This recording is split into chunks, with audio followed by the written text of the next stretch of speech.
Donc nous allons maintenant voir la définition de l'intégrale d'une fonction continue par morceau sur un segment. Une fonction continue sur un segment étant un cas particulier de fonction continue par morceau, vous comprenez bien qu'il résultera de tout ça qu'on aura aussi défini l'intégrale d'une fonction continue sur un segment. Donc on prend f, une fonction continue par morceau sur un segment, et on va définir deux ensembles, l'ensemble grand A et grand B. Donc pour l'ensemble grand A, on va calculer des intégrales de fonctions en escalier qui ont la particularité d'être inférieures ou égales à la fonction petit f. Pour l'ensemble grand B, on va calculer l'intégrale des fonctions en escalier que je vais noter psi, qui ont la particularité, elles, d'être supérieures ou égales à grand F. Et on va démontrer que cet ensemble grand A admet une borne supérieure, et que cet ensemble grand B, au contraire, admet une borne inférieure.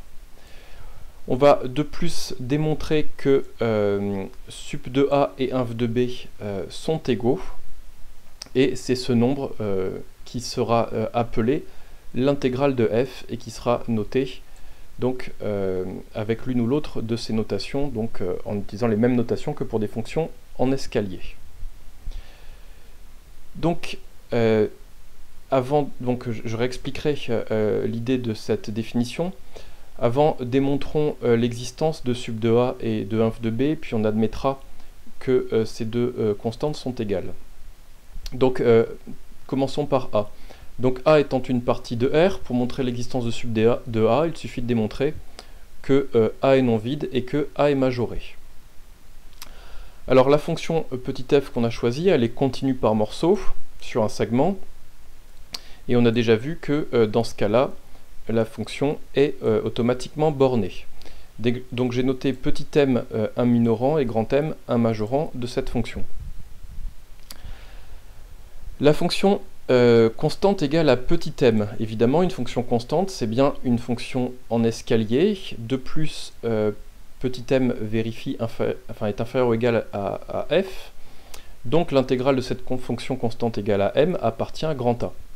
Puisque, je répète, l'inégalité m inférieur ou égal à f montre que la fonction constante égale à m vérifie donc du coup ces deux assertions. Donc son intégrale appartient à grand A. Bon, et puis son intégrale, je ne l'ai pas laissé comme ça, je l'ai calculé, l'intégrale d'une fonction constante. On a vu une formule pour définir l'intégrale d'une fonction en escalier, et donc c'était défini par une somme. Ici, c'est une somme, mais il n'y a qu'un seul terme, puisque il n'y a qu'une seule... la fonction étant constante, elle prend qu'une seule valeur, qui est la valeur petit m. Donc on obtient tout simplement m fois b-a qui appartient à grand A. Donc en particulier, grand A est non vide.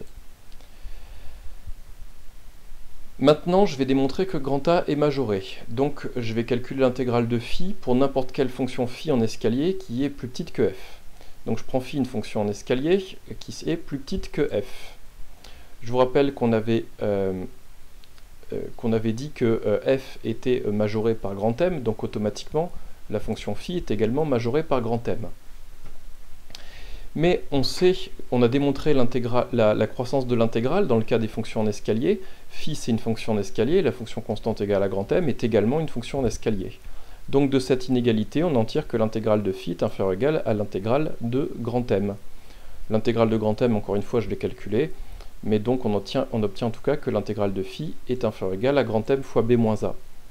Et donc l'intégrale de phi, c'est n'importe quel élément de grand A. Donc j'ai bien démontré que n'importe quel élément de grand A est inférieur ou égal à grand M fois b-a. Donc en tout cas, grand A est majoré par grand M fois b-a. Donc on a grand A, c'est une partie de R qui est non vide et majorée, d'où l'existence de sup de A. De même, pour démontrer l'existence d'une borne inférieure à l'ensemble grand B, on peut démontrer cette fois que grand M fois b-a appartient à grand B, et petit m fois b-a minore b. Vous comprenez bien que la fonction constante égale à grand M, elle est plus grande que f, donc l'intégrale de m appartient bien à grand B, c'est-à-dire m fois b-a appartient à grand B. Bon, et on admettra l'égalité sup de A égale à inf de B. On a seulement démontré que ces deux quantités existaient, on n'a pas démontré qu'elles étaient égales. On peut démontrer qu'elles sont égales tout simplement en appliquant le théorème d'approximation qu'on a vu précédemment, qui disait que, notamment, vous voyez, on peut trouver, quand on fixe une constante epsilon, on peut encadrer f par deux fonctions en escalier, dont l'écart de ces deux fonctions est plus petit que epsilon. Donc en appliquant ce théorème d'approximation, on peut démontrer que sub de A et inf de B sont égaux. Alors quelle est l'idée de ce sub de A et de ce inf de B? Vous comprenez que ici, quand on est en train de minorer f par une fonction en escalier, on est en train de créer des rectangles sous la courbe, et l'intégrale d'une fonction en escalier représente en fait la somme des aires des rectangles, donc on avait vu compter de manière algébrique.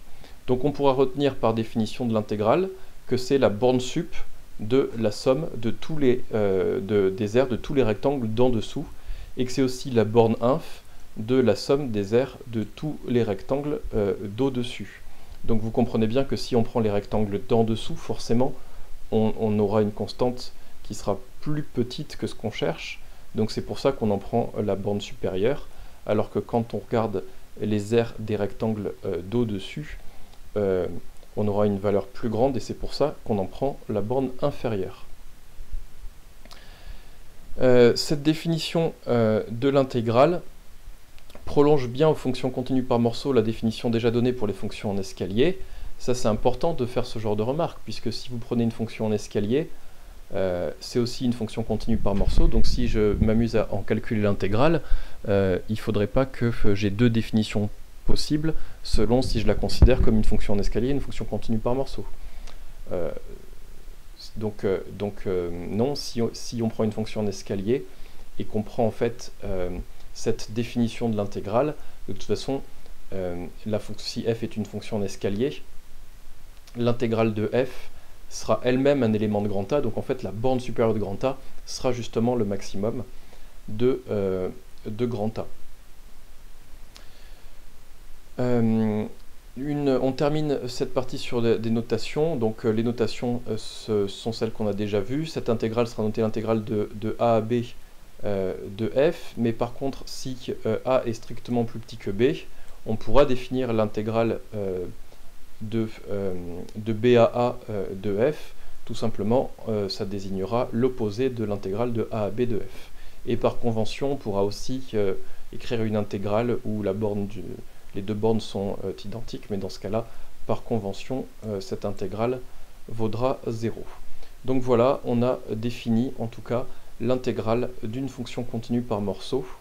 Donc en particulier, on a défini l'intégrale d'une fonction continue.